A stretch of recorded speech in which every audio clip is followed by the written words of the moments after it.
আসসালামু আলাইকুম, সবাই কেমন আছেন? আমি তো আলহামদুলিল্লাহ ভালো আছি। আজকে কিন্তু আমি আরও ২টি মজার ভর্তার রেসিপি নিয়ে হাজির হলাম আপনাদের সকলের সামনে। আজকে আমার ভর্তা ২টি রেসিপির নাম হলো ভেন্ডির ভর্তা এবং ছোট বেগুনের ভর্তা।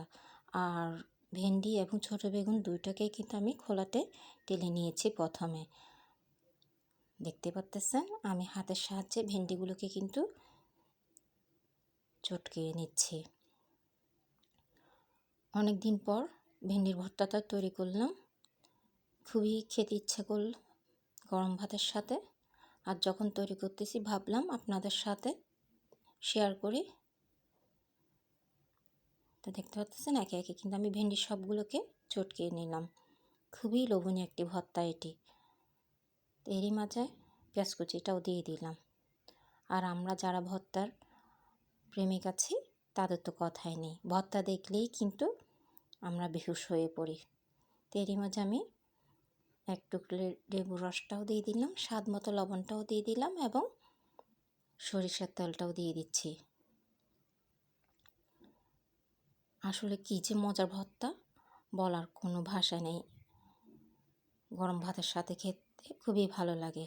অনায়াসে কিন্তু ভর্তা দিয়ে পেট ভরে ভাত খাওয়া হয়ে যায়। একটা ভর্তা তৈরি হয়ে গেল, এখন দ্বিতীয় ভর্তাটা তৈরি করে নিচ্ছি। এটা হচ্ছে ছোট বেগুনের ভর্তা।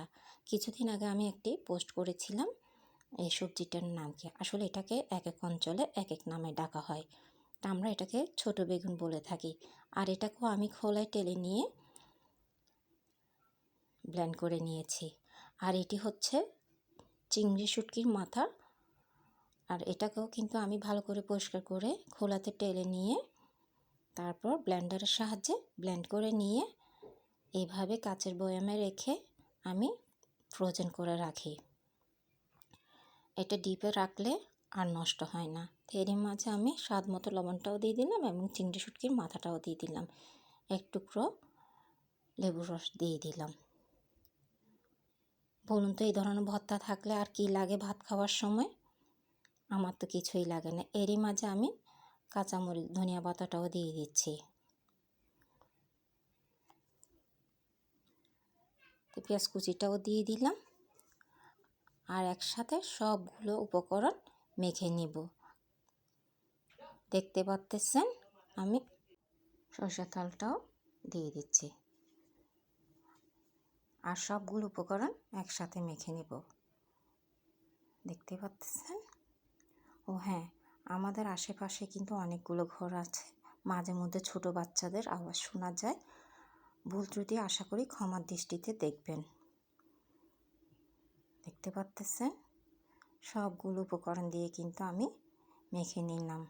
ভেন্ডির মাঝেও কিন্তু আমি কাঁচামরিচ ধনিয়া পাতা দিয়েছি, যদিও বলতে দেরি করে ফেলেছিলাম। তো দেখতে পাচ্ছেন মাশাআল্লাহ তৈরি হয়ে গেল আমার ছোট বেগুনের ভর্তা এবং ভেন্ডির ভর্তা। খুবই মজাদার এবং খুবই লোভনীয় একটি খাবার এটি। তো আজ এতটুকুই। দেখার জন্য সবাইকে ধন্যবাদ।